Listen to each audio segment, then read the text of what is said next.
우리 사회의 아동학대 문제가 끊이질 않고 있습니다. 주말엔 제주의 한 어린이집에서 아동학대 정황이 포착됐다는 소식이 전해지면서 이 사건이 국민청원에 올라오게 됐습니다. 어떻게 된 일인지 알아보도록 합니다. 해당 어린이집의 학부모이십니다. 이동윤님 연결되어 있습니다. 아버님 나와 계십니까? 네, 안녕하십니까. 예, 안녕하십니까. 지금 아이가 몇 살쯤 됐나요? 4살 딸입니다. 4살 딸. 네네. 그 유치원에, 어린이집에 다닌 지는 얼마나 됐어요? 저희가 돌 되기 전부터 다녔으니까요. 꽤 오래됐네요, 그러면? 네네. 그런데 그 사이에 이런 일이 있었다고는 전혀 듣지도 보지도 못하셨습니까? 예, 큰 아이도 해당 어린이집에 다녔었기 때문에. 예. 큰 아이들 다닐 때도 별다른 이상은 저희가 확인하지 못했고 해서 그냥 믿고 보냈던 상황입니다. 예. 그러면 그 어린이집에서 폭행이 있었다는 건 언제쯤 알게 되셨어요? 현재 저희 아이는 3월부터 집 근처 어린이집으로 옮겨서 다니고 있는 상황인데. 다른 어린이집으로 옮겼고. 네네. 예. 지난 3월 2일 전에 다니던 그러니까 지금 문제가 불거진 어린이집 예. 원장으로부터 아내에게 상담할 것이 있다고 만나서 얘기하고 싶다는 전화가 왔습니다. 예. 바로 아내가 어린이집으로 갔더니 다른 원아 부모님의 경찰 신고로 CCTV 확인 중에 저희 딸이 피해 사실도 발견됐다고 들었습니다. 경찰에서 연락이 올 거라 전해 듣고 돌아왔고 다음날 경찰에서 연락을 받아 아내와 채영이 경찰서에 가서 해당 영상을 확인했습니다. 영상에 어떤 장면이 찍혔던가요?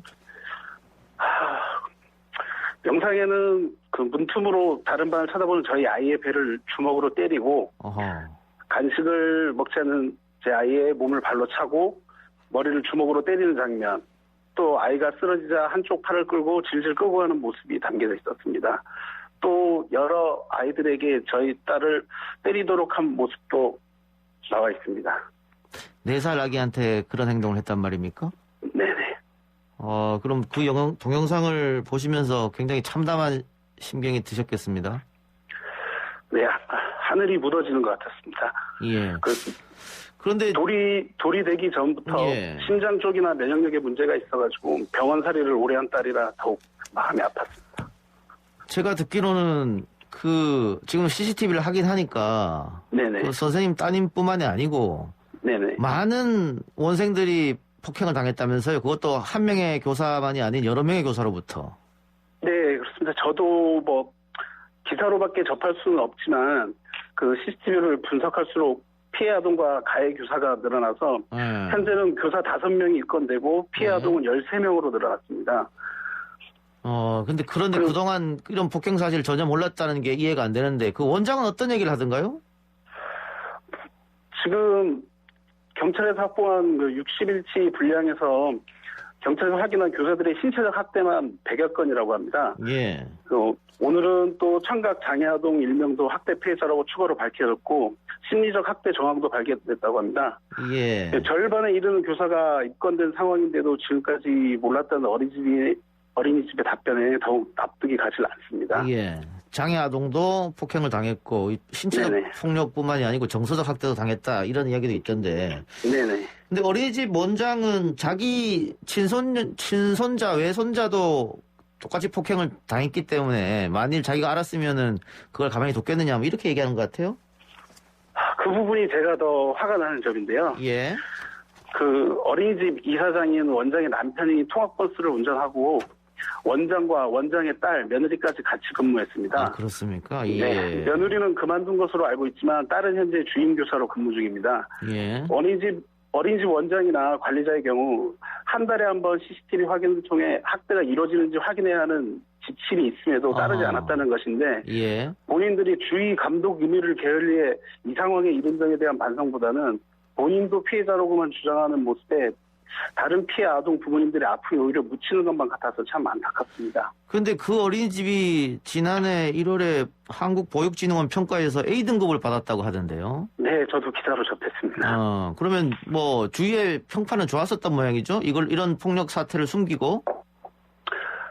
그거는 점검을 하고 평가를 하는 인증기관에서 보기에 나름인데 제가 여기서는 말씀드리기 뭐하지만은 여기저기에서 들려오는 얘기로는 좀 안 좋은 면들이 많이 저한테 들려오고 있습니다. 예.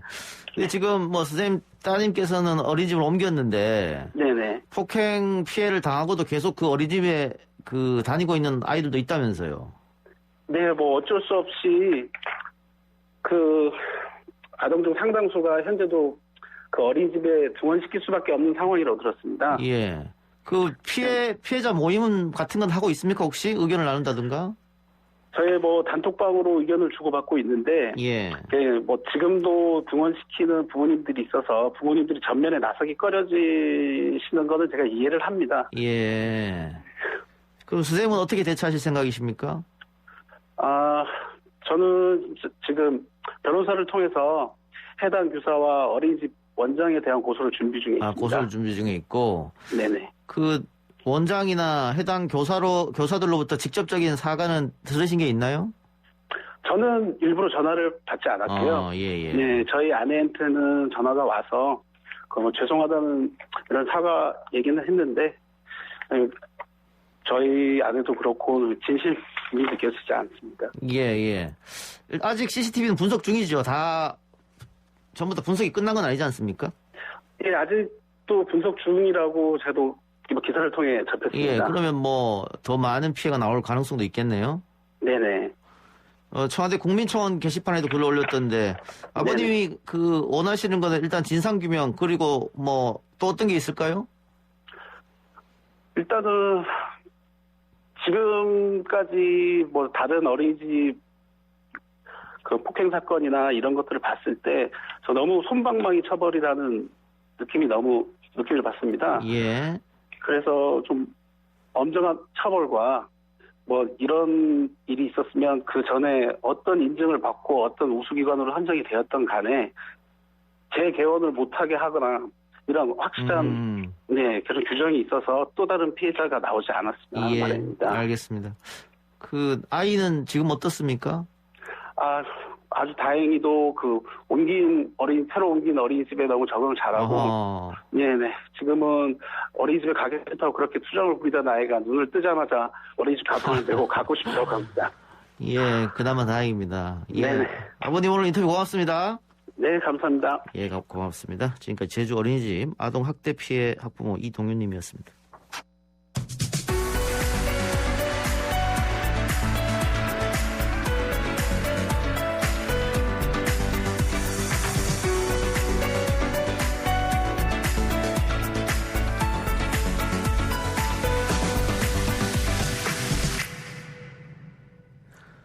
앞서 제주 어린이집 아동학대국 관련으로 해당 학부모와 이야기를 나눠봤고요. 왜 이런 아동학대가 끊이지 않는지, 어떤 대책이 시급한지에 대해 전문가와 이어서 이야기 나눠봅니다.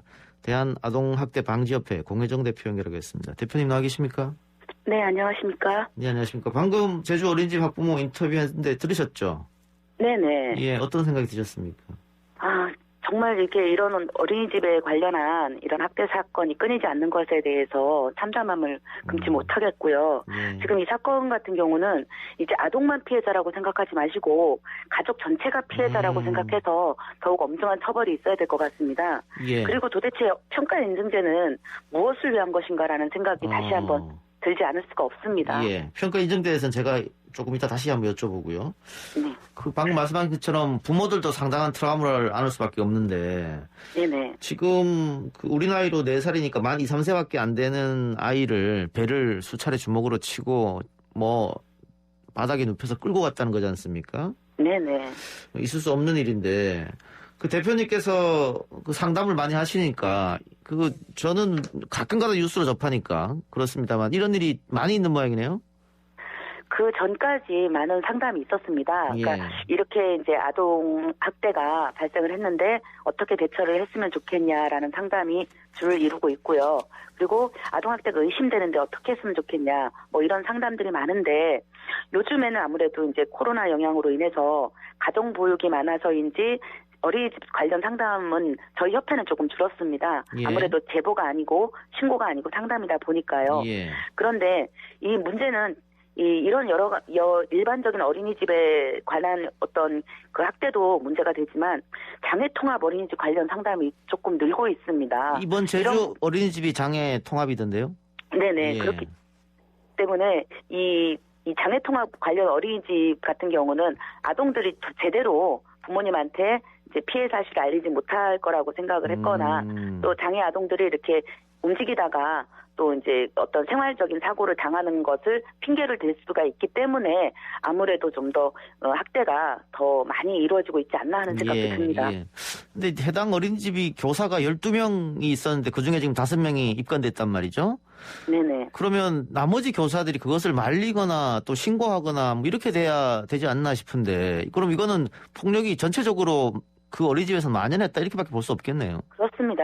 저희가 이제 이 아동학대 사건이 일어나는 어린이집을 보면 뭐 한 명이 하는 경우도 있겠지만 대체적으로 좀 여러 명의 교사가 연루가 되어 있는 경우가 많이 있습니다. 이런 걸 보면 이 아동학대에 대해서 이렇게 그 교사들에 대한 어떠한 교육이라든지 그런 부분들이 조금 미흡하지 않았나 이런 생각이 좀 들고 있어요. 알겠습니다. 오늘 저희가 제주 어린이집 문제 때문에 연결했으니까 앞에서 제주 어린이집 학대 얘기를 좀 했는데 그 어린이집뿐만이 아니고 아동학대는 가정에서도 일어나는 것이고요. 그럼요. 가정 어린이집 학대가 더 많습니다. 가정 어린이 학대가 더 많습니다. 네. 학부모 그러니까 부모님 혹은 친인척 그런 사람들도 학대를 하는데 주로 아동학대 가해자는 어떤 사람들입니까? 다들 짐작하셨겠지만 놀라울 정도로 평범한 이웃입니다.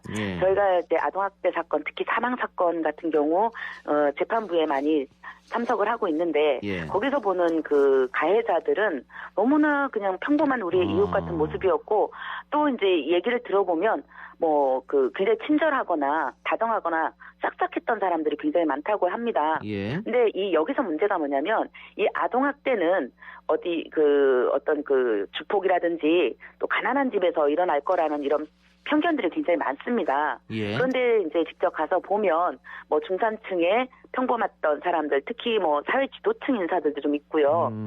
교수라든지 특히 이제 종교인들도 있고 이런 걸 보면 아동학대는 어떤 특별한 곳에서만 일어나는 게 아니라 그냥 전체적으로 어느 곳에서나 일어날 수 있다는 것을 좀 심각하게 생각을 하셔야 될 것 같습니다. 네. 최근에 정인이 사건 이후로 아동학대 방지법 등이 국회를 통과했는데 이게 조금 졸속으로 이루어진 거 아니냐 이런 비판도 좀 있습니다. 전문가들 의견을 많이 청취했다 이렇게 느끼십니까? 어떻게 생각하세요? 전문가들 어느 전문가인지는 잘 모르겠습니다만은 저는 전문가들보다는 현장 실무를 하시는 분들의 그 의견을 많이 청취를 하셔서 법을 만들어야 된다고 생각을 합니다. 그래서 그 현장 매뉴얼이 현실에 맞게 만들어져야 되고요. 제 개인적인 생각으로는 졸속이다 어쨌다 하더라도 법이 없는 것보다 낫지 않겠나. 그런 생각을 하고 있어요. 나중에는 그러면 좀 보완 방법을 생각해서 법에다가 약간의 보완을 감히 해야겠다 이런 생각도 드네요. 없는 것보다는 낫죠. 근데 그 단순 학대를 넘어서 사망에 이를 정도로 강력한 사건들도 최근 많이 전해져 오고 있지 않습니까? 네네. 그 이유는 어디 있다 생각하세요? 정말 놀라울 정도로 정의의 사건 이후에 올해 초만 하더라도 너무너무 끔찍한 사건들이 많았습니다. 하다못해 저는 이 아이를 학대로 해서 죽이는 방법이 이렇게 다양할 수 있다는 것에서 막 소름이 끼칠 정도인데요. 2019년도에 보면 42명의 아동이 학대로 사망을 했습니다. 그런데 그 42명 중에서 24명이 24개월 미만의 영아들이었습니다. 그리고 그 영아를 살해한 가해자들이 20대 초중반이 굉장히 많아요.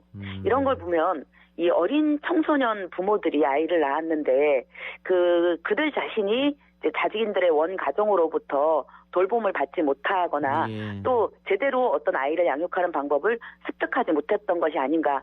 또 한편으로는 이런 어린 청소년 부모들이 학업이라든지 취업이 굉장히 취약합니다. 그러다 보니 어떤 경제적인 어려움 등을 이 가장 어리고 만만한 아이한테 풀어서 이런 끔찍한 결과가 나오지 않았나 하는 생각이 들고요.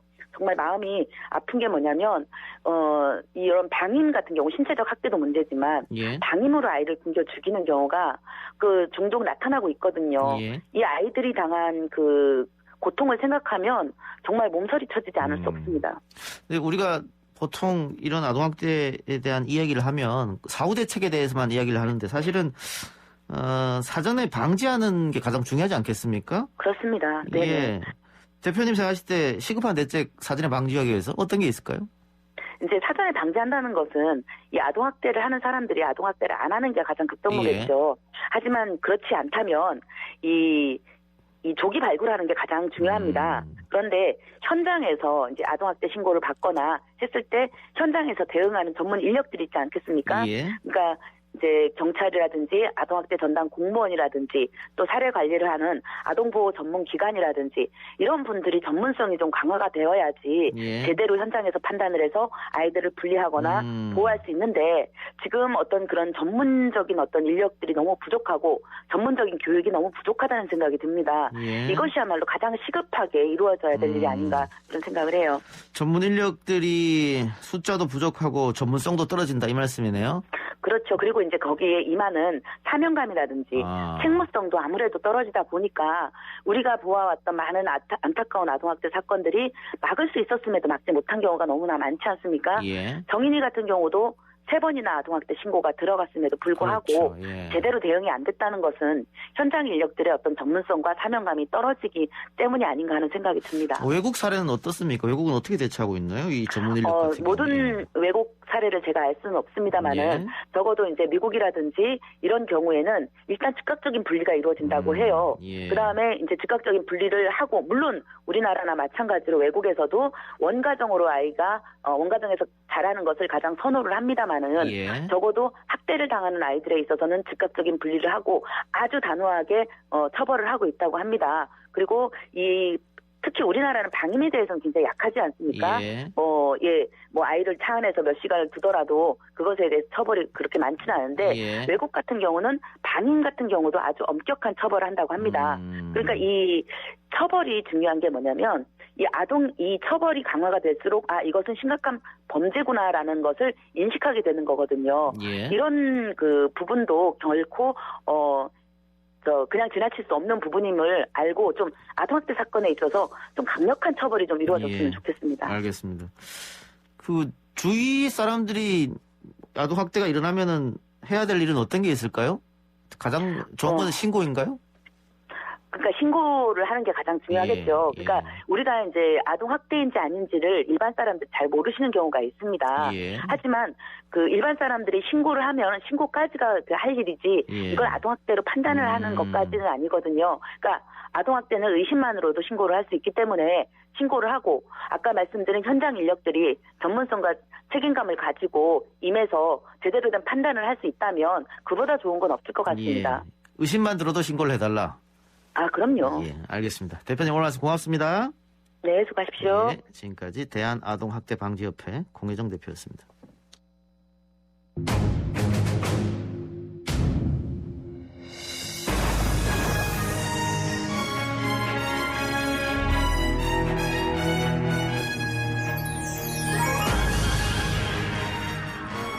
YTN 라디오 이동의 뉴스 정면승부 2부 시작합니다. 뉴스 정면승부에서만 만나볼 수 있는 고퀄리티 정치특보 여의도 정면승부 시간입니다. 더불어민주당 이재정 의원, 국민의힘 박성중 의원 전화로 연결하겠습니다. 두 분 나와 계십니까? 네, 안녕하세요. 안녕하십니까? 네, 반갑습니다. LH 직원들의 투기 의혹 논란이 일파만파입니다. 홍남기 부총리가 대국민 사과를 했고요. 대통령도 오늘입니다. 법무부 행정안전부 업무보고에서 모든 수단을 총동원해서 국민을 실망시킨 일이 없도록 하라 이렇게 강조했는데 여당이 당연히 사안을 무겁게 보고 있겠죠? 네, LH공사 직원들 투기 의혹 사건으로 국민께서 얼마나 큰 분노 그리고 실망 느끼고 계실지 뼈 아프도록 잘 알고 있습니다. 엄중하게 받아들이고 있고요. 어찌되건 간에 본인 명의뿐만 아니라 차 가명 거래에 대해서도 충분한 내용 밝혀질 수 있도록 지금 조치들을 당부하고 있고요. 무엇보다 스스로가 이런 공직자들이 투기 정보를 이용해서 스스로 부동산 투기 이익을 가지는 부분에 대해서는 엄중 대처하고 또 부족한 법들 만시지탄 법이라고 할지라도 소잃고 외양간을 못 고치는 일이 있어서는 안 되기 때문에 제때 고칠 수 있도록 국회 역할 또 정부 못지않게 중요하다고 생각하고요. 당도 정부의 의지 넘어서는 강력한 대책 만들겠다고 다짐하고 있습니다. 이 부분과 관련해서 소급법이 되느냐 등등에 대한 여러 가지 고민들도 있을 텐데요. 뭐 가중처벌이라든지 이런 부분이 또 능사는 아니겠지만 또 국민께는 충분한 납득 가능한 결과를 보여드려야 되는데 이런 부분은 사업이 완료되지 않은 부분은 부진적 소급도 가능할 테고요. 여튼 이 부분은 이런 여러 공공기관 직원들만이 아니라 우리 선출직 공직자들도 스스로 철저해야 될 부분들이고 뭐 우리 당은 아닙니다만은 또 국회 내에서도 사실은 뭐 부동산 건설 비리 종합 의혹 세트 아니겠습니까? 뭐 박덕흠 의원 사례라든지 등등에 있어서도 보다 단호함뿐만 아니라 부동산 범죄 근절을 위해서 이런 국민에게 허탈감 드리지 않는 그런 정책을 마련하는 데 있어서 여야가 지혜를 모아야 할 때인 것 같습니다. 결과로 보여드리겠습니다. 국민들은 지금 너무나 분노하고 있기 때문에 뭐 특별법이든지 뭐든 만들어서 다 소급 적용해야 된다 이런 의견까지 나오고 있는 실정입니다. 야당 의견 들어보겠습니다. 여보세요? 예, 의원님 말씀해 주세요. 뭐 저희들은 여당이나 정부의 대응이 대단히 부족하다고 생각하고요. 예. 지금 문제가 된 LH 그러니까 한국토지주택공사 뭐 이것만 아니라 이와 비슷한 서울시 개발공사라든지 경기도 개발공사도 문제가 있다. 예. 그래서 그 지휘부에 있는 국토부, 서울시, 경기도 직원들뿐만 아니라 지방의회 의원들까지도 더 나아가서는 그 지휘에 있는 청와대, 특히 그 민주당 국회의원들까지도 전반적으로 한번 스크린을 해볼 필요가 있다. 저희들은 그렇게 생각하고 있고요.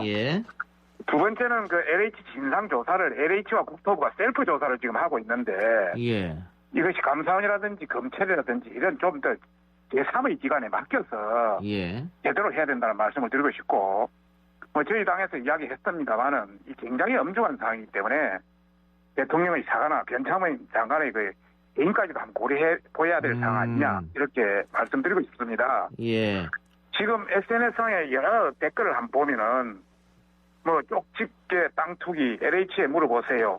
LH는 벼락투자, 서민은 벼락거지. 모든 투기는 LH로 통한다. 이게 나라입니까? 이런 말들이 엄청나게 지금 올라오고 있습니다. 그런 관점에서 국민의 어떤 격분은 상당히 크다 이런 말씀을 드리고 싶습니다. 뭐 대통령도 청와대 직원들 전수조사하라 지시했고 민주당도 자체적으로 소속 국회의원 대상으로 조사하고 있다는 얘기도 들리던데요, 이 의원님? 네, 뭐 뿐만 아니라 이제 공적인 역할을 담당한 누구도 자유로울 수 없습니다. 그리고 국민께 신뢰를 다시 회복하는 방법이라면은 어떤 방법이라도 저희가 모색하는 데 있어서 주저함이 없어야 되겠습니다. 다만 우리 국민의힘 저희가 참 말씀드리기 송구합니다만은 부동산 범죄 근절이라는 진정성 있는 노력에 국회가 화답해야 될 때 또 이걸 정치적인 내용으로만 가져가고 정쟁 이슈로만 삼는 모습은 조금 실망스럽습니다. 조금 전에도 제가 박덕흠 의원님 얘기했지만 정봉민 의원이라든지 이주환 의원, 강기훈 의원에 대해서도 여러 의혹에 여전히 침묵하고 있지 않습니까? 그 점을 같이 불붙여 정쟁화하자는 것이 아니라 먼저 진정성 있는 태도를 보여가면서 국민 앞에 몸을 낮춰 우리 스스로 대책을 마련하는 데 지혜를 모았으면 좋겠습니다. 지금 전쟁하면서 누구의 그런 지금 흠을 잡을 그런 때가 아니라는 점 그건 여야 공이 같이 인식해야 될 것 같습니다. 박 의원님 여기 답을 하셔야 될 것 같은데요. 네, 흠을 잡는 것이 아니라 문제가 되었으니까 그 문제의 원인과 대책, 그 문제의 어떤 집중적인 어떤 컨텐츠 내용을 한번 살펴보자는 것이고요. 두 번째, 지금 방식으로 LH라든지 국토에 맡겨놓으면 차명이나 가명이나 기타 다른 방식으로 해놓은 걸 찾아낼 수가 굉장히 어렵습니다. 그리고 쪽 문제만 제기하면은 저희 국민의힘 일부 위원의 이야기를 들어서 사실 지금 여당이 훨씬 더 심합니다. 최근에 그 어떤 땅 투기라든지 옛날에 부동산 관련 여러 가지 관계를 본다면은 그런 관점에서 저희들은 문제가 제기된 문제의 간부를 한번 노려보자 또 파악을 해보자 하는데 이것이 어째 정쟁입니까? 문제가 되는 상황을 그대로 듣고 가는 게 정쟁이라고 말씀드리고 싶은 건지는 보통 이해를 할 수가 없습니다. 지금 국민의힘은 검찰이 나서서 수사해야 한다 이런 입장이시죠? 검찰이나 이제 감사원 또 아니면은 뭐 국정조사라든지 이런 개념으로 보고 좀 어떤 제3의 어떤 기관에 했으면 좋겠다. 꼭 국회에 와서 정치적 쟁점이 된다면은 검찰이라든지 감사원에 좀 맡겨서 좀 했으면 좋겠다 이런 예. 이야기죠. 그래, 안 그래도 정부합동조사단이 꾸려져 있습니다만은 오늘 정세균 총리가 정부합동특별수사본부를 설치하겠다고 했거든요. 이 의원님, 이건 어떤 건가요? 네, 뭐 그 단순한 조직 확대 차원이 아니라 예. 민간에 대한 조사나 수사고 이제 권한이 없기 때문에 정부 합동조사단과 협력을 해서 이제 제대로 조사를 해내라는 의지를 보인 거고요. 그 관련해서 아까 국토부가 셀프 조사한다는 비판 말씀하셨는데 그런 우려가 있을 수도 있겠지만 이 부분은 부동산 거래 전산망 조회 협조 등에만 국한한 내용입니다. 자세히 아시면 이런 부분에 대해서 이제 뭐 오해는 없으실 것 같고요.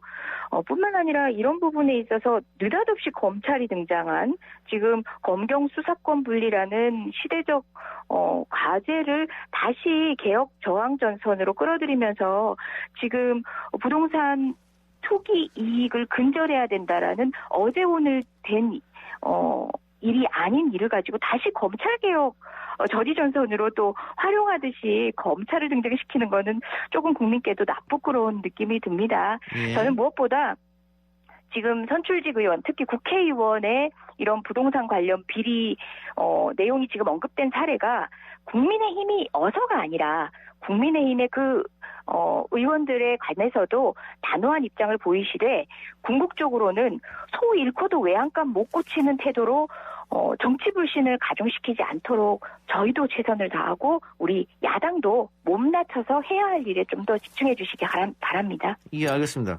어쨌든 오늘 대통령이 국가가 가진 모든 행정력, 모든 수사력을 총동원해야 한다라고 했고 지금 이야기되고 있는 국수본에서 수사를 하고 있으니까 합조단 조사 결과는 바로 국수본에 넘기도록 하고 검찰도 수사 노하우나 기법이 있으면은 경찰과 유기적인 협력을 해라 이렇게 했는데 과연 이게 뭐 잘 이루어질지는 조금 더 두고 봐야겠습니다만은 일단 대통령은 의지를 보여줬다 이렇게 보이고요.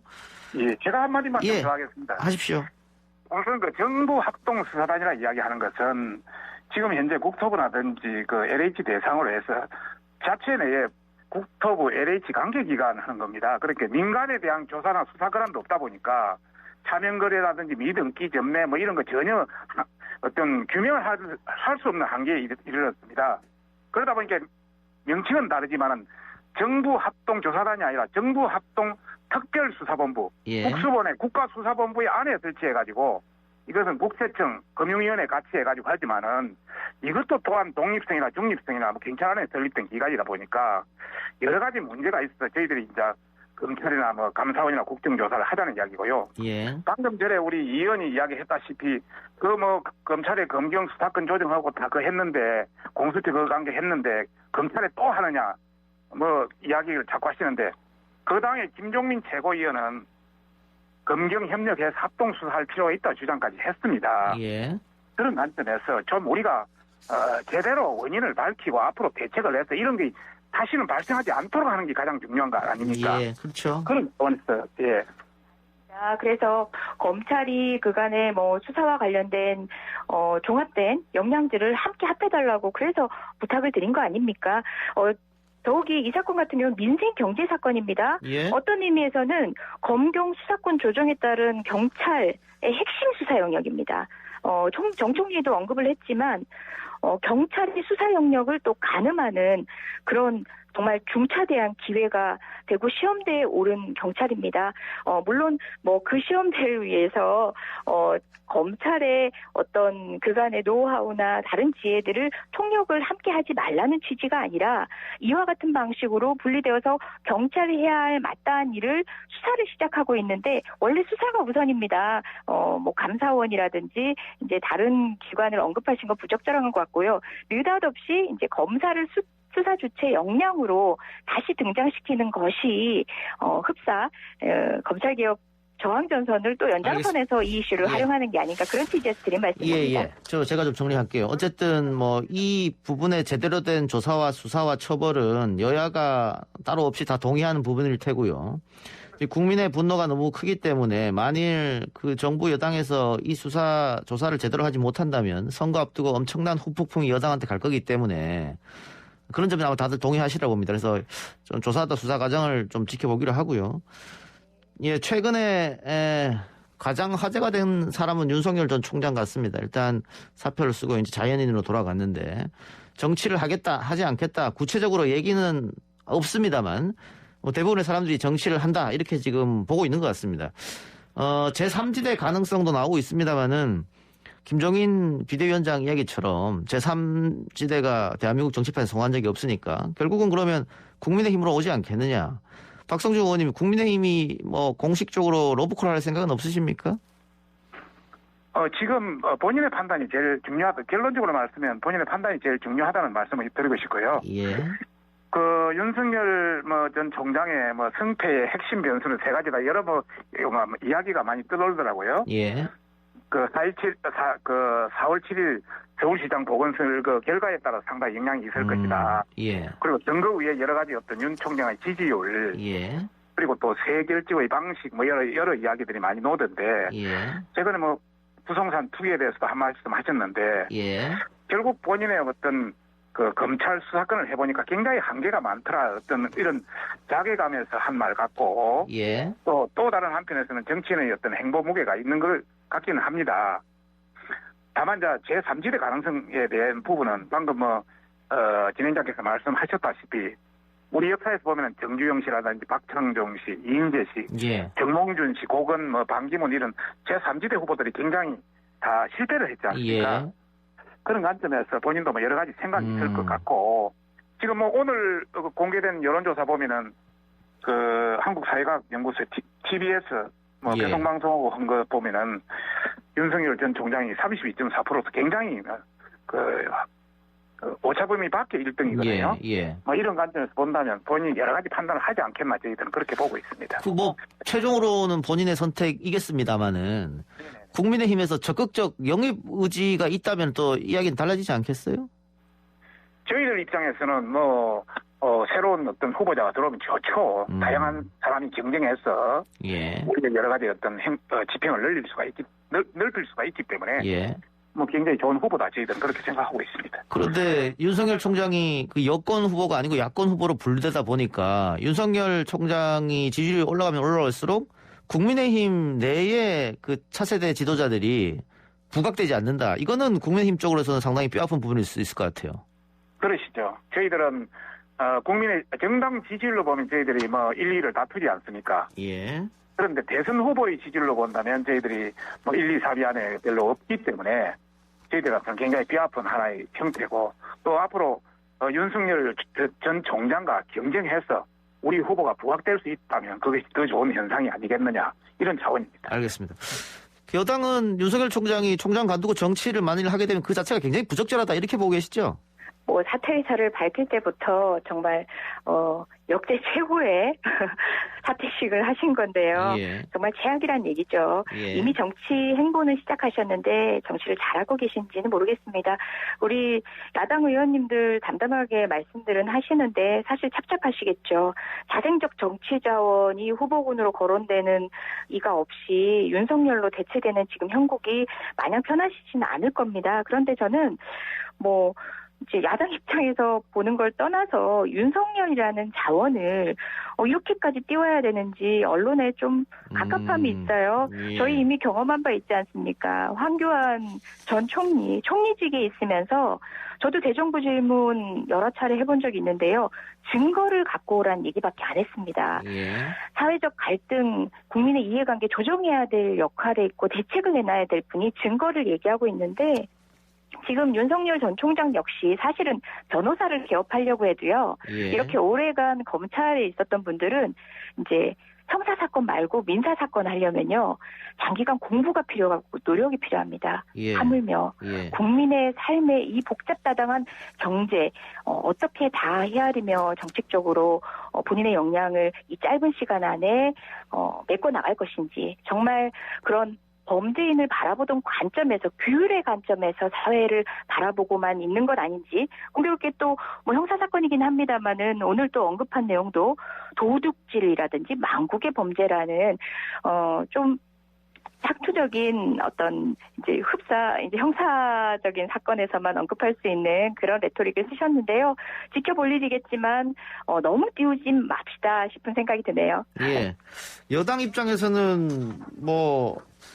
윤 총장이 야권으로 만일 정치를 시작한다면 그러려고 지금까지 조국 환경부 원자력 등의 사건을 수사했나 이렇게 판단할 수도 있을 것 같긴 한데 어쨌든 네, 바로 정치 행보를 했으니까 본인이 그 직에 있으면서 했던 정치 수사가 아니라 정치였다라는 그런 의심에 자유로울 수 없죠. 근데 정권과 대립했던 윤 총장 지지도가 지금 이렇게 올라가면 반대로 그러면 민주당과 청와대는 민심을 조금 얻지 못하는 거 아니냐 이렇게 역설적으로 질문할 수 있을 것 같아요. 네, 헤아려 볼 지점들이 많으신 그런 수치들이긴 합니다만요. 궁극적으로 국민의 어려운 사정을 어떤 대안으로 수렴해 가는지에 대해서는 찬찬히 국민께 설득하는 과정 그리고 또 국민의 답을 듣는 시간들을 차분하게 하나하나 묵묵하게 더해 나갈 수밖에 없을 것 같습니다. 알겠습니다. 박 의원님 하실 말씀 있으세요? 네네네. 예, 하세요. 이재명이 너무 한쪽으로 하는데요. 예. 언론이 띄운다 하지만은 언론이 어떤 감이 되지 대선 후보 감이라든지 정치 감이 되지 않으면 띄워질 수가 없습니다. 예. 오히려 윤석열 총장은 민주당이 띄워줬고 청와대가 띄워줬습니다. 그런 관점에서 정말 민주당이나 청와대 여당에서 자기들의 어떤 입지라든지 자신들의 어떤 행동을 생각해 봐야 된다 이런 차원을 말씀드리고 싶습니다. 예. 자, 이제 5분쯤 남았는데요. 재보선 이야기하면서 마무리하겠습니다. 오늘로 이제 한 달 남았습니다. 재보선 선거가. 여야 모두 선대위가 공식 출범했고요. 본격적인 선거전에 들어갈 텐데 지금까지 나왔던 이야기는 서울은 여당, 부산은 야당이 유리하지 않겠냐 했습니다만 최근 여론조사 나온 거 보니까는 서울도 야당이 유리할 수도 있겠다. 이런 시각이 좀 있는 것 같아요. 역시 LH 문제라든가 이런 것들이 작용한 것 같은데 여당에서는 좀 위기감 느끼겠어요?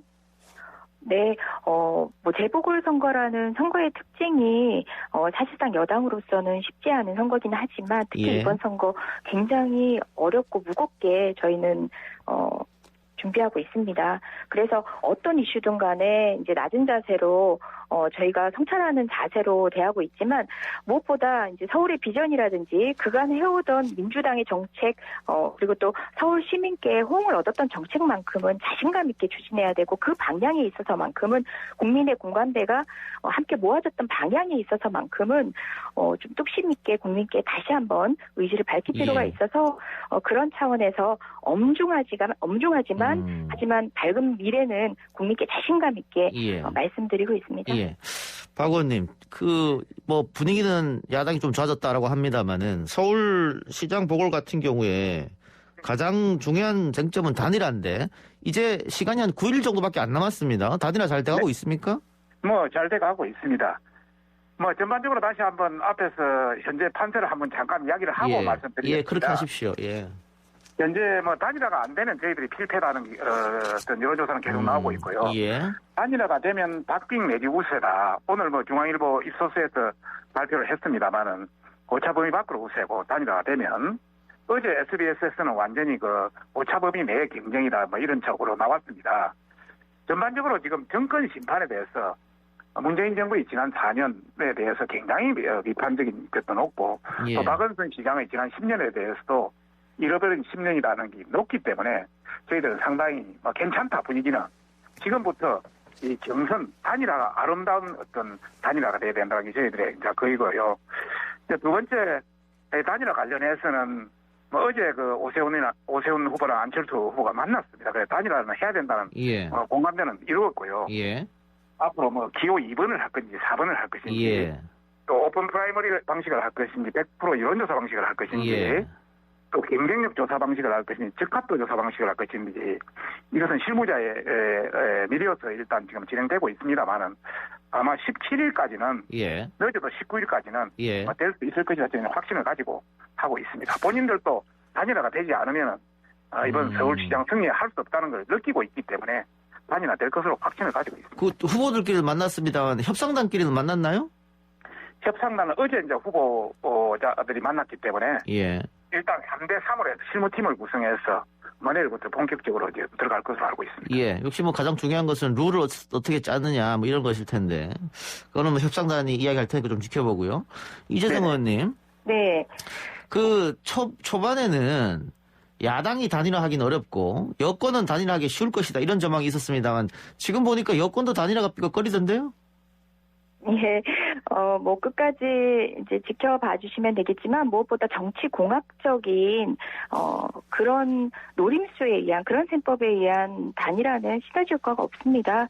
어찌되건 가치나 정책이나 비전에 대해서 치열하게 또 부딪혀도 보고 함께할 수 있는 후보와의 단일화는 국민께서도 기대하고 있는 바기 때문에 그 과정을 통해서 또 어쨌든 우리가 보여드리는 여러 가지 것도 넓혀가는 방식으로 여러분께 보여드리겠습니다. 알겠습니다. 야당 역시 마찬가지로 그래서 정책 선거 또 정말 국민의 삶을 확장해가는 선거로 만들 수 있도록 함께해 주세요. 예. 예. 박 의원님. 네네. 선거 결과에 따라 정계 개편이 이루어질 가능성은 있겠습니까? 가능성은 있지 않겠습니까? 다양한 원인으로 좀 안철수 대표라든지 예. 또 윤석열 등 정장이라든지 이런 관점에서 다양한 항상 정치라는 것은 가변적이기 때문에 항상 고정되어 있다고 볼 수는 없겠죠. 예, 알겠습니다. 네. 예, 이재정 의원님. 네. 지금 민주당은 이재명, 이낙연 투톱인데 이재명 지사는 뭐 지자체장이니까는 뭐 법적으로 선거에 개입할 수 없고요. 이낙연 대표가 아마 대표를 관두더라도 선대위원장 같은 거 만나서 진두지휘 할 텐데 이낙연 대표로서는 선거 결과에 따라서 또 대선 명함이 완전히 엇갈릴 가능성도 있을 것 같아요. 예를 들어서 두 군데 다 패한다 그러면 이낙연 대표로서는 치명타를 받을 수 있지 않겠느냐. 네, 뭐 정치인들이 맡은 직이 클수록 또 거기에 대한 책임도 각오하고 하는 것이기 때문에 뭐 너무나 당연한 예측이겠습니다만은 이번 선거 어려운 선거라는 점 우리 여당 모두가 너무 잘 알고 있습니다. 뭐 이낙연 대표 개인에게 아니라 우리 당 모두가 함께 그 책임감 느끼면서 또 이낙연 대표도 뭐 대표직으로서도 물론이고 선대위원장직으로서도 막중한 책임감 잊지 않고 계신 분이거든요. 잘 해낼 것이라고 생각합니다. 알겠습니다. 우리가 함께 해내야죠. 예. 두 분 의원님 오늘 인터뷰 고맙습니다. 네, 고맙습니다. 감사합니다. 지금까지 여의도 정면승부 더불어민주당 이재정 의원, 국민의힘 박성중 의원 두 분과 함께 했고요. 앞서 박성중 의원이 언급한 대선 후보 적합도 여론조사 TBS가 의뢰해서 한국사회여론조사연구소가 조사를 했습니다. 3월 5일 날 실시했고요. 자세한 사항은 중앙선거위원회 홈페이지 참고해 주시면 되겠습니다.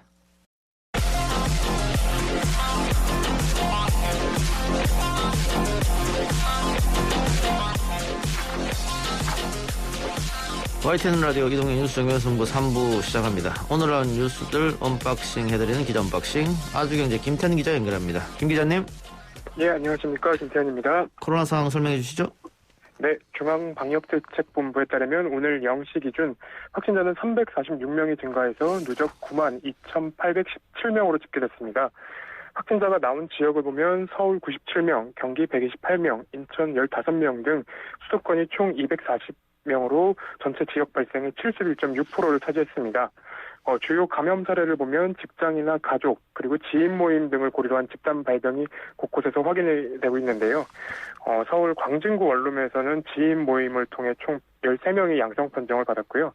경기 동두천시의 한 어린이집에서는 10명이 확진이 됐습니다. 또 이 밖에 경기 부천시 영생교, 보습학원, 그리고 전북 전주시 피트니스 센터 등 앞서 집단 발병이 확인된 곳에서도 연일 확진자가 늘어나고 있습니다. 예, 백신 접종 후 사망 사례가 있다는 언론 보도가 나왔는데 관계가 없다는 발표가 공식적으로 나왔어요? 네, 김준공 코로나19 예방접종 피해조사반장은 오늘 오후 브리핑을 통해서 사망 당시 예방접종 후 이상 반응으로 추정되는 소견이 확인되지 않았다고 밝혔습니다. 뇌혈관계 질환 그리고 심혈관계 질환 등 기저질환의 악화로 인한 사망 가능성이 크고 사망에 이를 수 있는 뇌출혈, 심부전증 등 다른 추정 사망 원인이 확인됐다는 설명입니다. 피해조사반은 또 백신과 사망 간 인과성이 낮다고 판단한 이유 중 하나로 접종 후 급격히 사망에 이를 수 있는 아나필라식스 반응이 없었던 것을 꼽았습니다. 예. 그 외국 사례도 그렇고 우리도 지금 인과관계가 없다. 백신과 사망은. 이게 이제 공식적인 발표인데 우리 언론은 왜 접종 후 사망 이렇게 단정적으로 쓰고 있습니까? 뭐 김 기자님도 기자니까 제가 한번 여쭤볼게요. 일단은 사실 기사만 보자면 굉장히 자극적이고 많이 읽히기 때문에 쓰는 게 아닌가라는 조심스럽게 추측을 좀 해보고 있습니다. 단순히 많이 읽히게 하기 위해서 불안감을 조성한다? 좀 이해가 안 되는데 알겠습니다. 더 자세한 것은 부검을 통해서 알 수 있으니까 지금 부검도 계획이 돼 있기 때문에 좀 더 지켜보고요. 네. 사회적 거리두기 단계 조정안이 12일 발표되네요. 네. 손영래 보건복지부 중앙사고수습본부 사회전략반장은 오늘 백브리핑을 통해서 금요일인 12일쯤 거리두기 조정안을 발표할 것이라고 밝혔습니다. 이와 더불어서 새로운 거리두기 개편안을 마련 중인데요. 지난 5일 공개된 거리두기 개편 초안에 따르면 거리두기 단계는 현행 5단계에서 4단계로 간소화됩니다. 각 단계별 명칭은 1단계 지속적 억제 상태 유지, 그리고 2단계 지역유행 인원 제한, 3단계 권역유행 모임 금지, 4단계 대유행 외출 금지입니다.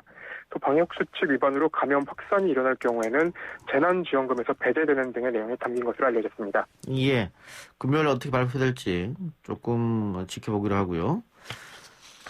자, 문재인 대통령이 세계 여성의 날을 맞아서 SNS에 축사를 공개했는데 오늘이 여성의 날인가 보죠? 네, 그렇습니다. 예. 문 대통령은 오전 SNS에 축사를 담은 사진을 올렸습니다. 축사에서 문 대통령은 세계 여성의 날을 축하합니다. 위안부 피해자 할머니들을 비롯해 여성들에게 더욱 힘들었던 한국의 근현대사를 생각하면서 꿋꿋하게 여성의 지위를 높여온 모든 여성들에게 경의를 표한다고 밝혔습니다. 또 여성들의 경력 단절 없이 더 많은 곳에서 더 많이 일할 때 포용적 회복과 도약도 빨라질 것이라고 얘기하면서 우리가 자랑스럽게 세계 여성의 날을 축하할 수 있는 날이 오길 기원한다고 말했습니다.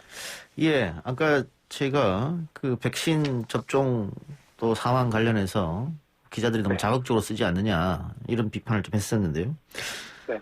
예, 이번에 사표를 쓰고 자연인이 된 윤석열 총장, 이게 통신사에서 네. 윤석열 총장 관련 사주풀이를 기사화했더라고요. 대통령까지 갈 수 있다. 이거 사주풀이가 쉬운 말로 하면 점인데 네. 이런 걸 기사로까지 올리는 게 이것도 저는 이해가 좀 안 되거든요. 사실 현장에서도 굉장히 말이 좀 많이 나온 기사인데요. 예. 일단은 그 해당 사주풀이를 보면은 2019년 9월 작성된 그 블로그 글이고요. 예. 윤 전 총장이 경랑에 휘말리게 되지만 더 높은 자리로 갈 수 있다는 등의 주장이 담겨 있었습니다. 근데 이게 팩트 체크나 어떤 기사로서 공익적 가치로서의 기사가 되는지는 잘 모르겠다는 얘기들이 많이 나오고 있습니다. 예. 그렇군요. 알겠습니다. 자, 근데 오늘 전국 고검장 회의가 있었네요. 네, 오늘 고검장 회의가 있었습니다. 윤석열 전 검찰총장 사퇴 사흘 만에 열린 이제 전국 고등검찰청들 회의인데요. 오늘 조남관 검찰총장 직무대행으로 오전 10시 30분부터 시작해서 3시 20분쯤 끝났습니다. 회의에서 고검장들은 총장 공석에 흔들림 없이 본연의 업무에 최선을 다하고 검찰개혁도 차질 없이 시행하기로 했다는 내용이 나왔고요. 그리고 흐트러졌던 복무기강을 확립하는 등 조직 안정을 위해 힘을 모으고 국민이 공감하는 방향으로 절차에 따라 의견을 적극 개진하겠다고 밝혔습니다. 이 중수청에 관한 내용입니다. 예. 헌법재판소가 사법농단 임성근 전 부산고법 부장판사가 신청한 이석태 헌법재판관 기피 신청을 기각했습니다.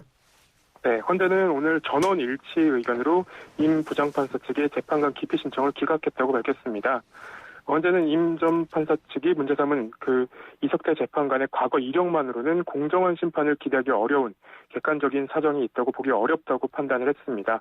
재판관 기피 재판에는 이석태 재판관을 제외한 8명의 재판관이 참여한 것으로 알려졌습니다. 예, 그러니까 지금 탄핵 심판에 올라가 있는 임성근 전 판사가 탄핵 심판하는 헌법재판관 중에서 이석태 헌법재판관을 빼달라 이렇게 했는데 헌법재판관들이 전원일치로 그럴 수 없다 이렇게 했다는 말씀이죠?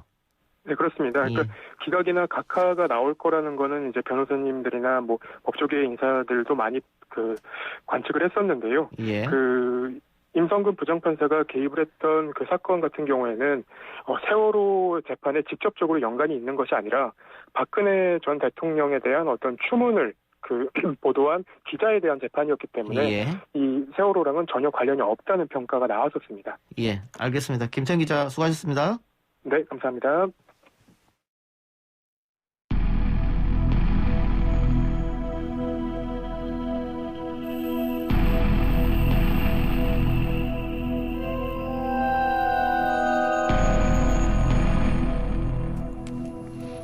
매주 월요일 진행되는 사건 처리반, 미제 사건들을 집중적으로 파헤쳐보는 시간이죠. 뉴스 정면승부의 사건 처리반장 배상훈 프로파일러 나오셨습니다. 어서 오십시오. 예, 안녕하세요.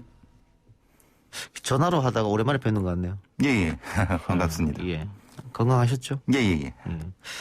오늘은 광주 장기 미제 사건에 대해서 이야기해 볼 텐데, 광주 여대생 테이프 살인 사건이네요? 예, 그렇습니다. 우리나라에서 이제 덕트 테이프 아니면 천 테이프라고 하는 테이프가 살인에 이용된 사건 중에서 가장 앞쪽에 있는 사건 중에 하나입니다. 그래서 예. 이제 이 이름 자체도 뭐 테이프 살인 사건이라고 돼 있고, 이 사건 뒤에 이걸 모방한 사건들이 많이 나타났습니다. 예. 사건 발생은 2004년 9월 24일 날 발생을 했는데요. 예. 뭐 이제 사건 발생은 아마 오전중에 이제 피해를 당하셨을 거라고 생각하고, 예. 피해자는 이제 광주 지역의 대학교 4학년 여성분이시고요. 발견된 건 이제 저녁 때 발견된 거죠. 예. 가족이 다 이제 출근하시고, 이분도 이제 아마 저기 학교로 나가는 과정에서 어떤 범행을 집안에서 당한 상태로 발견된 건데, 그 발견된 상태가 매우 이제 이해하기 힘든. 왜냐하면 그 테이프로 얼굴 전체와 머리를 둘둘둘 감겨진 상태였고, 결박이 뒤로, 그 다음에 하의가 벗겨진 상태로, 그러니까 사실 균형이 안 맞는 상태로 발견된 상태입니다. 아, 그러니까 이게 가족은 집에 없었고, 이 사망하신 분이 아마 집에 있었는데, 네. 여대생이니까 학교로 아마 나가려고 하다가 이렇게 살인자가 들어오지 않았나. 그렇게 보시는 거죠? 왜냐하면 아침에 나갈 때는 이제 어머님이 저 피해자 살아있는 걸 봤고, 어머님이 밤에 들어오셨는데 그때 이 광경을 봤기 때문에 그 중간에 범행이 있었을 것이다. 예. 그런데 얼굴과 머리를 테이프로 감았다. 이거는 어떤 뜻일까요? 상당히 이거 이해하기 힘든 부분인데요. 그러니까 어떤 특정한 목적을 위해서, 그러니까 살인이라든가 아니면은 특정한 성적 목적을 위해서라고 하면 이건 매우 불편한 짓입니다. 예. 그러니까 불편한 행동을 어떤 의도적으로 했다는 것은 보통 다른 어떤 의도가 있을 거다. 말하자면 특정한 가학성이라든가 예. 아니면 통제의 불안정성 때문에 이것을 했다. 그러니까 이것은 연결되는 건 뒤로 손을 결박한 거라든가 상당히 이 현장이 어지러운 상태를 봤을 예. 때는 이 범인 혹은 범인들의 심리 상태를 추정할 수 있고, 이 자체가 살인의 방법이 됐고요. 그 안쪽에 여러 가지 상처가 있었기 때문에 이 자체로는 어떤 목적을 이루기에는 불편한 방법이다. 라고 볼 수 있는 거죠. 그러면 뭐 폭행 같은 걸 가하고 나서 테이프로 감았다는 말씀이죠? 반대죠. 감고 난 다음에 폭행을. 예. 그러니까 눈으로 보지 못하고 소리도 못 지르게 재갈을 물리는 것의 대용으로서 빠르게 할 수 있는 이 수단이라고 한 거죠. 그럼 먼저 제 앞에서 뒷손을 결박한 뒤에 테이프로 감고 폭행이 늦었다. 그렇죠. 그러면 혹시 면식범이어서 얼굴을 이렇게 페이스 투 페이스 하는 게 불편해서 가해자가? 그래서 혹시 감을 가능성도 있나요? 네, 그건 충분히 추정할 수 있는 겁니다. 예. 왜냐하면 일종의 언두인 개념이라든가 아니면 직접적인 면대면이 불편한 감정적인 어긋남을 표현하는 것일 수도 있기 때문에 예. 아무래도 그런 부분에, 왜냐하면 지금 이 아파트이기 때문에 문을 열어주지 않고는 침입하기 어려운 아파트였습니까? 예, 15층 건물의 14층이었기 때문에 사실은 바깥에서 침투하기도 어렵고, 그렇죠. 침입하기도 어렵고, 예. 보통 이런 어떤 계단식 같은 경우를 보시면 아시겠지만 특별히 침입할 방법이 없지 않습니까? 예. 그러니까 혹시라도 피해자와 어느 정도까지는 알지만 완전히 잘하는 상태는 아닐 수 있는 그런 범인들이 아닐까라는 추정이 가능하게 된 거죠. 그 면식범이어서 문을 열어줬을 가능성도 있고, 이게 뭐 현관 입구부터 피해자의 옷가지라든가 뭐 도시락이 지저분하게 가방이라든가 있었다고 하니까 문을 열 때까지 기다렸다 갑자기 할 수도. 근데 그게 사실 언제 나올 줄 알고 기다리겠습니까? 그렇죠. 왜냐하면 CCTV도 없었고 관리인도 없었다고 하면 거기서 계속 기다린다는 게 되게 이상하지 않습니까? 뭐 다른 가족이 나올 수도 있으니까. 그렇죠. 근데 하필 그 혼자 있을 때 거기에 나왔다라고 하는 것은 그게 아니라 오히려 바깥에서 열어달라고 하고 그 상황에서 이렇게 침입했을 수 있다는 것이 더 가능성이 높은 거죠. 사인은 어떻게 돼요? 사인은 이게 아까 테이프 살인 사건으로 네이밍된 이유처럼 질식사입니다. 그러니까 비구폐색 질식사라고 하죠. 코와 입이 막혀서 숨을 못 쉰 상태에서 돌아가신 상태이기 때문에 다른 형태의 사망이 있은 후에 테이프가 감겨진 것이 아니라 테이프를 감긴 상태에서 서서히 질식해서 사망하게 된 상태입니다. 그럼 테이프 때문에 사망한 거네요? 결국은? 그렇죠. 그렇게 된 거죠. 그럼 이 범인이 살해 의도는 없었는데 자기도 모르게 테이프 때문에 그럴 가능성도 있나요 혹시? 그럴 가능성도 충분하지만은 만약에 그랬다고 하면 그럴 이유가 뭘까라고 하는 거죠. 말하자면 다른 어떤 가학적 행위를 하는 과정에서 그냥 놓고 갔을 수도 있다. 그러면 치사가 되는 거죠. 아하, 예, 그럴 수 있죠. 예. 그러면 이게 지금 단독인지 공범이 있는 건지도 아직 밝혀내지 못했다 이 말씀이네요. 뭐 여러 가지 이제 아랫집에서의 소음이라든가 아니면 주변의 탐문 상태에서의 복수의 범인, 그러니까 젊은 사람들이 왔다 갔다 하는 거 보니까 한 명일 수도 있고 두 명일 수도 있다는 판단은 저기 진술은 나온 것 같습니다. 아, 이게 아파트니까 분명히 옆집이나 아랫집이 소리를 들었을 것 같기도 한데요. 그렇죠. 뭐 지금 4년이니까 층간소음이 분명히 있었을 것이고 아랫집에서 분명히 쿵쿵 소리가 들렸다고 합니다. 한 10시부터 11시 사이에. 그러면 그때 이제 몸싸움이라든가 아니면 뭔가 폭행이 있는 상태였고 그때 소리를 들었다고 보는 것이 맞고 그때가 범행지라고 할 수 있겠죠. 예. 뭐 테이프로 머리 부분을 다 감았기 때문에 소리는 아마 지를 수 없었을 테고요.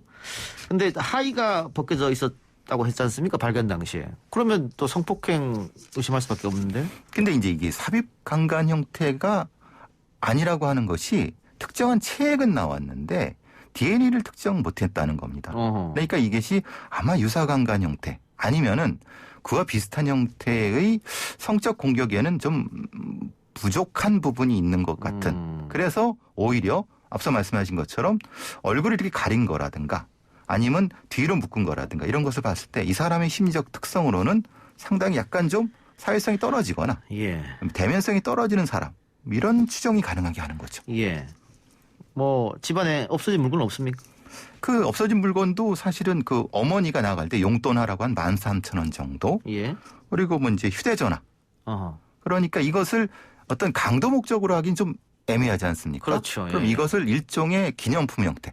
그러니까 그 피해자로부터 기념품을 가져가서 그러니까 특정한 강도 목적보다는 다른 이유를 가지고 있는 절취라고 볼 수 있는 거죠.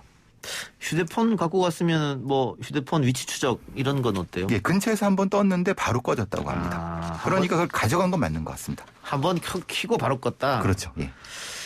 그래요. 예. 근데 이 피해자가 사망했다고 추정하는 시간에 컴퓨터를 사용한 기록도 나왔다면서요? 예. 그러니까 아마 그 쿵쿵거렸다는 소리와 연결돼서 컴퓨터를 켜서 거기서 이제 증거인멸이라고 하는 걸 검색했다고 합니다. 예. 그러니까 그거를 이 여대생이 할 리는 없지 않습니까? 예, 그렇죠. 그러면 범인 혹은 범인들이 했을 것이고 그 정도의 충분한 시간을 여유 있게 할 정도라고 하면 이 사람들은 분명히 연식일 수도 있거나 아니면 일정 정도 경험치가 있거나 그럴 수 있는 사람 혹은 사람들일 가능성이 높은 거죠. 아니면 역으로 증거인멸을 굳이 그 피해자의 컴퓨터를 이용해서 검색했다고 하면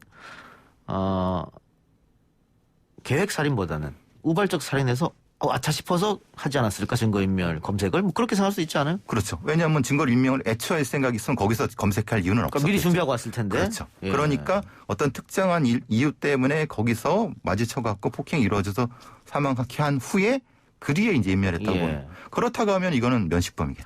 그럼 경찰로서는 어쨌든 뭐 여러 가지 가능성을 놓고 수사를 했을 테니까 면식범의 가능성도 지금 충분히 있는 것 같거든요. 그렇죠. 아파트고 다른 창문이나 이런 데 출입한 적이 없고 또 테이프 같은 것도 그렇고 뭐 방금 증거인멸 검색도 그렇고 그럼 또 주위 뭐 탐문 수사라든가 혹은 이 여대생과 가까이 지낸 사람이라든가 충분히 수사를 했을 것 같은데요. 지금대 미제 사건이니까 그런 거기에서 이렇다 할 유의미한 결과가 안 나왔다는 말씀이잖아요. 네, 그렇죠. 그러니까 탐문은 충분히 한 것 같습니다. 그런데 문제는 그 당시에 있을 수 있는 어떤 그 주변 사람들에 대한 행적이 나오지 않고 참 아쉬운 건 당시에는 CCTV도 없었고 관리도 없었기 때문에 너무 범위가 넓어갖고 오히려 실패한 사건이라고 보여지는 거죠. 예. 이게 언제 일어났던 사건이죠? 2004년입니다. 2004년에도 아파트에 CCTV가 없었나요? 그러니까 2005년 기점으로서 CCTV가 없던 데가 많고 아날로그일 때 많습니다. 2005년을 기점으로? 네, 아날로그에서 디지털로 바뀌는 시기가 그 시대입니다. 그러니까 아날로그는 사실은 테이프가 헤어져 갖고 재생이 안 되거나 이럴 수 있는 상태였고 없는 데도 훨씬 많았고요. 그때는 뭐 블랙박스도 없었을 테고. 예, 그렇죠. 그래서 범인을 찾기 어려웠다. 근데 되게 생각해 보시면 아시겠지만 상당히 가까이 있지 않겠습니까? 예. 지금 추정으로 봐서. 그러니까 다시 지금도 수사를 계속하고 있지만은 그 부분에서 좀 착목해야 되지 않을까 싶습니다. 그럼 뭐 CCTV도 없고 칩이 분적도 없다면 뭐 기존에 우리가 늘 말하는 뭐 족적이라든가 뭐 혈흔 뭐이라든가 뭐 머리카락이라든가 뭐 지문이라든가 이런 것도 하나도 안 나왔나요? 안 나온 거죠. 그러니까 그러면 정확히 말하면 안 나온 건지 사실은 너무 가까운 사람이어서 섞여버린 건지 그 부분이 사실은 모호한 거죠. 근데 앞서 말씀하신 것처럼 증거인멸이라는 것이 검색을 했기 때문에 결국은 그 했다는 것은 그 증거를 지웠다는 거 아니겠습니까? 아, 그걸 검색해놓고. 그렇죠. 예.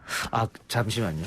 근데 이게 여대상 혼자 사는 집이 아니잖아요. 그렇죠. 분명히 가족들랑 같이 살고 모친이 아침에 나갈 때 받고 또 용돈하라고 반 얼마도 줬고 그런데 지금 살인을 저질러 놓고 태연하게 방 안에서 증거인멸을 검색했단 말이에요. 예. 다른 가족이 언제 들어올지도 모르는데. 그렇죠. 그렇다면 이 가족들의 동선이라든가 뭐 부모님이 언제 나가고 언제 들어오고 이걸 알아야만 이게 가능한 게 아닌가요? 맞습니다. 그게 가장 중요한 부분. 그럼 면식범 같은데? 그렇죠. 근데 이제 문제는 그렇게 찾다 보니까 너무 범위를 좁히기도 하고 넓히기도 하는 부분 때문에 오히려 이 사건이 미궁에 빠져버린 거죠. 왜냐하면 알리바이만 제시하게 되면 왜냐하면 증거를 제시한다 하더라도 거기에 있을 만한 증거라고 하면 사실은 증명력이 없는 거죠. 그러면 수사할 때 그 수사관들이 그 실패하는 수사 중에 하나가 누가 봐도 명식범이다. 그래서 다른 조건은 배제하고 명식범들 관계되는 사람들만 계속 조사하고 뭐 알리바이 하다 보니까 나중에 아닌 걸로 밝혀지면 이제 거기서 수사가 끝나버리는. 다시 뒤로 돌아가지 못하는 거죠. 뒤도 못 돌아가니까. 예, 왜냐하면 그때는 증거를 보관한다는 이런 어떤 시스템이 많이 부족했기 때문에. 예. 그래서 이 사건은 그렇게 미제가 된 것 같습니다. 예. 그러면 증거인멸을 검색하고 그 소위 말해서 자신이 남겼을지도 모르는 족적이나 지문이나 이런 건 싹 지웠다. 머리카락까지도 다 주워가지 않았을까. 그렇게 된다고 보는 거죠. 예. 그 성폭행 가능성에 대해서 아까 잠깐 언급했는데 그 남성의 DNA가 안 나왔다는 것은 뭐 정액이 나오지 않았다는 얘기겠고 그 이외에 뭐 유사관간으로 보시면은 그 이외에 다른 건 전혀 나오지 않나요? 네. 다른 DNA는 전혀 안 나옵니까? 네, 전혀 DNA는 안 나왔고요. 그러니까 약간의 그 남성으로 추정되는 체액 정도가 있는 것까지는 나왔는데 그게 DNA 프로필로 나오진 않았다는 겁니다. 그러면 그 남성으로 추정되는 그 물질이 지금도 보관되고 있습니까? 왜 과학이 발전하면 안 나오는 DNA도 나중에 나온다고 하잖아요. 그렇죠. 그러니까 그거에 기대를 걸고 수사가 진행되는 거죠. 지금 보존하고 있습니까? 예. 그 얘기를 말씀드리긴 참 어려운 부분. 왜냐하면 또 이건 수사 기법적인 부분인데. 그렇습니까? 예. 하여튼 이 부분이 지금 장기 미제 사건으로 처리가 됐기 때문에 계속해서 수사는 들어가는 것이고 자 그러면 성폭행 흔적이 없었다. 강도 사건으로도 보기 어렵다. 교수님이 보시기에 어떻습니까 이 사건? 그러니까 어느 정도까지의 면식이 있는 사람이 어떤 와서 이것저것 하다가 거기서부터 무엇인가 과학적인 행동을 하지 않았을까. 그러니까 그 정도의 거리에 있는 사람이 아닐까라는 생각을 해봅니다. 그러니까 상당히 거리가 가깝지도 않을 것이고 멀지도 않은 그런 사람 혹은 사람들일 가능성이 있다는 거죠. 근데 지금 이 여대생이다 보니까 아마 운동도 테니스 같은 걸 했던 것 같은데. 그렇죠. 동호회 활동. 그렇죠. 뭐 그런 쪽은 경찰들이 당연히 다 보겠죠. 살펴보겠죠. 봤을 거라고 이제 믿어야 되겠죠. 학교도 그렇고. 예. 근데 이분이 범위가 넓다는 겁니다. 이분이 아마 사모범대에 다니셨고 대단히 활발하게 활동을 하셨던 분이 여러 군데. 그러니까 접점이 너무 많은 거예요. 예. 부모님이나 주변 사람들이 아는. 요즘 같은 경우에 SNS나 이런 걸 통해서 보면 금방 추적이 되지만은 이 당시에는 그런 걸 추적하는 어떤 기법들이 많이 부족했기 때문에 그런 어떤 관계성을 찾기가 사실 좀 쉽지 않았던 부분인 거죠. 근데 이렇게 쭉 사건 개요를 들어보니까 뭐 면식범이든 아니든 굉장히 스토커 기질이 있는 범인일 수도 있겠다. 왜냐하면 뭐 동선이라는 이런 것도 파악돼 있는 것이고요. 집도 당연히 아는 것이고 뭐 언제 나오고 들어가 이것도 파악이 된 것 같고. 그런 부분 혹시 체크를 해봤을까요? 계속 따라다닌다거나 뭐 물론 이제 미제사건 팀이나 당시의 팀에서는 뭐 얘기를 했다고 하는데 그걸 제가 확신드릴 수는 없죠. 왜냐하면 기본적으로 확인하는 체크 부분인데 사실은 좀 놓치는 것도 분명히 존재합니다. 왜냐하면 너무나도 명확하게 일종의 확증을 가지고 수사가 진행됐다가 사실은 거기서 실패하는 경우가 보통 나타나는 거거든요. 알겠습니다. 그걸 뭐라고 참 얘기가 애매한 부분이 있습니다. 유튜브로 체리블리님께서 키보드에서 지문 안 나왔습니까? 이렇게. 전혀 안 나왔습니다. 닦았나? 아니면 장갑을 끼고 이렇게? 닦았을 가능성이 높죠. 왜냐하면은 만약에 그랬다고 하면 이 피해자의 지문은 나와야 되겠죠. 아하. 그렇죠. 그런데 아무것도 안 나왔다면은? 그러면 증거를 훼손하기 위해서 아마 닦았을 확률이 높다. 그렇군요. 그러면 이 사건은 참 힘들어지. 목격자도 없는 상태지 않습니까? 예, 목격자도 없죠. 그런데 어떤 소리를 들은 사람도 있고 주변에서 2명의 청년이 왔다 갔다 하는 걸 본 사람은 있어요. 그 아파트에 왔다 갔다 2명이 있어요. 예, 다른 층에. 다른 층에. 당시에는 그런 범죄자들이 많았습니다. 말하자면 절도범인데 그냥 열고 지나가는 겁니다. 혹시 안 잠겨 있을까 봐. 네, 그런 경우가 많거든요. 특히 이제 9시나 12시 사이에는 주부 혼자 있기 때문에 문을 열어놓고 이런 공격하는 경우가 있었기 때문에 그런 범인들도 많이 있었습니다. 예, 재수사 들어간다고 하니까 꼭 범인을 잡기를 바라고요. 자, 원래 오늘 하나 더 하기로 했는데 광주 대인동 식당 주인 살인 사건 이건 다음 주에 합시다. 예. 오늘 말씀 고맙습니다. 감사합니다. 지금까지 배상훈 교수였습니다.